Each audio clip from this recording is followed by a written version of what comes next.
Hello YouTube friends, Dr. Teresa here again. Thanks so much for joining me today.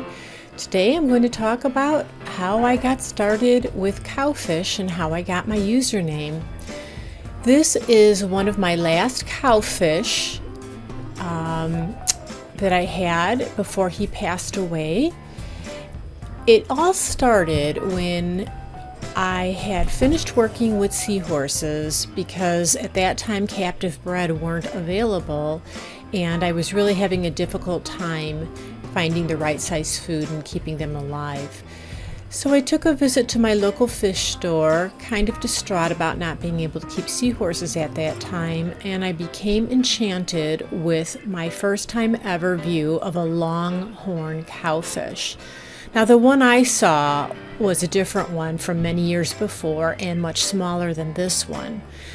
I wanted to learn as much as I could about the cowfish, saved up money to buy it, but I soon found that there was very little information out there, and I realized that I actually knew more about cowfish than what I could find.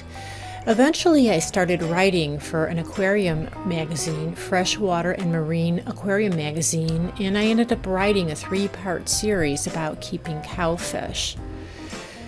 It was really great because there were people reaching out to me who were also wanting to learn more about cowfish but couldn't find the information.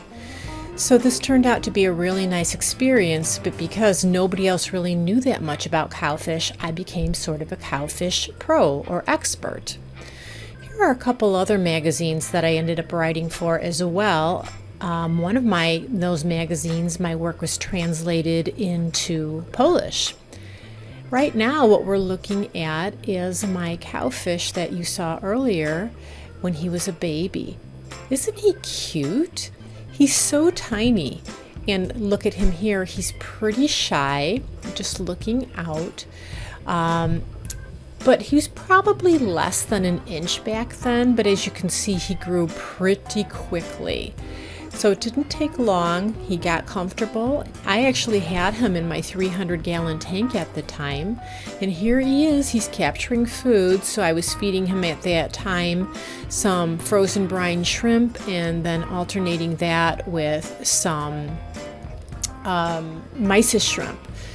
And here is my big cowfish again, and I think the reason I find them so attractive and enchanting is they remind me of seahorses. They change colors depending on their mood. They have independent eye movement like seahorses. They look like they're magical, just floating in the aquarium similar to seahorses. And when I had more than one cowfish in a tank, it looked like they were gesturing to each other, not only changing their color drastically, but jackknifing their tails. So I wonder if that was the precursor to mating, kind of like seahorses who point their snouts up. Well, anyway, I'm considered one of the few people who know a lot about cowfish and different kinds of cowfish, and that's how I got my username. Thanks so much for joining me. I hope you enjoyed today's episode.